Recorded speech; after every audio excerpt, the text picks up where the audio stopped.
Now in this query, display customer name where item name is soap. Here you can see we have to fetch only one data from the table, that is customer, but the condition is on the data soap which is present in another table. So it is also a joining joining query. Like select name from customer comma item, we have to write the name of both the table, as we have to pick the data from both the tables. Here we have to fetch the data, and here we need a data for the comparing the value. So the work is to be done on both the table, that is why we have to write in form clause the both the table name.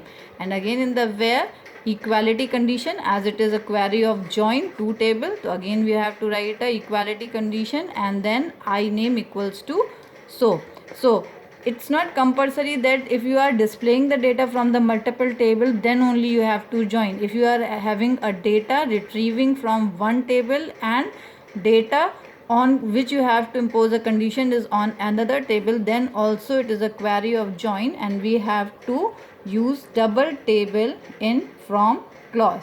Now in this condition, how it will check? It will check INO, as in the previous one INO. This is INO, it will match for this and this. It is matching, both are identical and the name is soap. So the first data will be retrieved is A soap, and then after that it is going for second, no matching, again it is matching and the data is soap. So again the second name will be CCN soap. That is how it is working. It is mentioned here both table name is must, as it is a query of join. Now it is the next example, display customer ID, item name and item number. Item number here, item name here. Again fetching data from multiple table, but this data is present in both the table, in the customer table as well as in the item table. You can see like this, and here we are fetching the data from the table like this.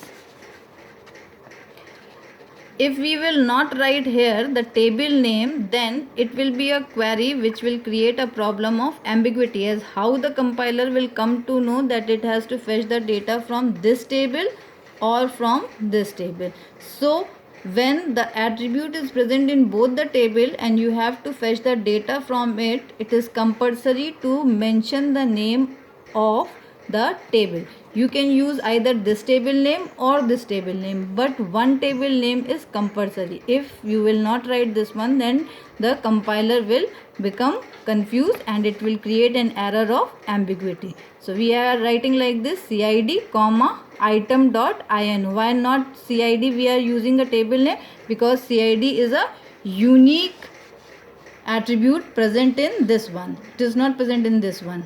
So there is no confusion for this one, no confusion for this one, no, but the confusion will arise only for this one. That is only for the I number we are using a table name. And again the rest of the things are same from customer and item. You know why? Because it is a query of join. We are retrieving data, fetching data from multiple table, and then the equality condition to compare the rows of both the tables.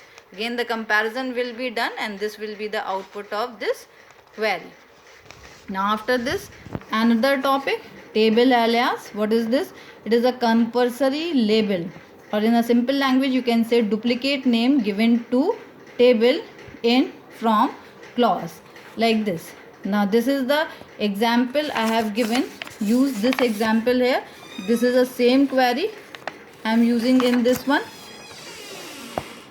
Here I have written this query by comparing the identical column with the table name, and in this one I am creating a alias name for the table, like C is the alias name for customer table and I is the alias name for item table. This is a pattern to create a alias name. In the from clause, after first table name you have to write the duplicate name, alias name for the table, and after the second table name you have to write the duplicate name for the table.